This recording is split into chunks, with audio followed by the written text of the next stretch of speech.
Actually September 5th ఏంటి మనకు విశేషం? సో, మనకు టీచర్స్ డే గదా! టీచర్స్ డే సందర్భంగా నా గురించి ఒక ఆర్టికల్ పబ్లిష్ చేశారు ఆంధ్రప్రదేశ్ గవర్నమెంట్. అంటే ఇవన్నీ స్కూల్స్‌లో నేనెలా ప్రమోట్ చేస్తున్నాను అంటే, ఇలాంటి స్కూల్‌లో చదువుకున్న ఒక పిల్లాడెళ్లి 20 సంవత్సరాల తర్వాత, అంటే ఇప్పుడు మీరు చిన్న పిల్లలు గదా!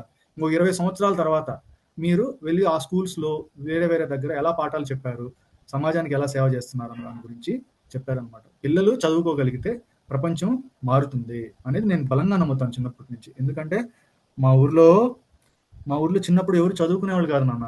నాది first 10th class, first intermediate, first degree, first masters, first job చేశాను, ఫస్ట్ యూఎస్‌కెళ్ళాను. సో, ఇవన్నీ అన్నమాట. అంటే నేను 10th క్లాస్ దాటిన తర్వాత ఇంటర్మీడియేట్ నుంచే ట్యూషన్స్ చెప్పేవాడిని. అంటే ఊర్లో పిల్లలు ఉంటారు కదా! ఊర్లో పిల్లలందరికీ నాకంటే చిన్న పిల్లలందరికీ ట్యూషన్స్ చెప్పేవాడినన్నమాట నేను ఇంటర్మీడియేట్ నుంచే. సో, ఇండియాలోనే ఫస్ట్ డిజిటల్ క్లాస్ నేనే లాంచ్ చేశాను.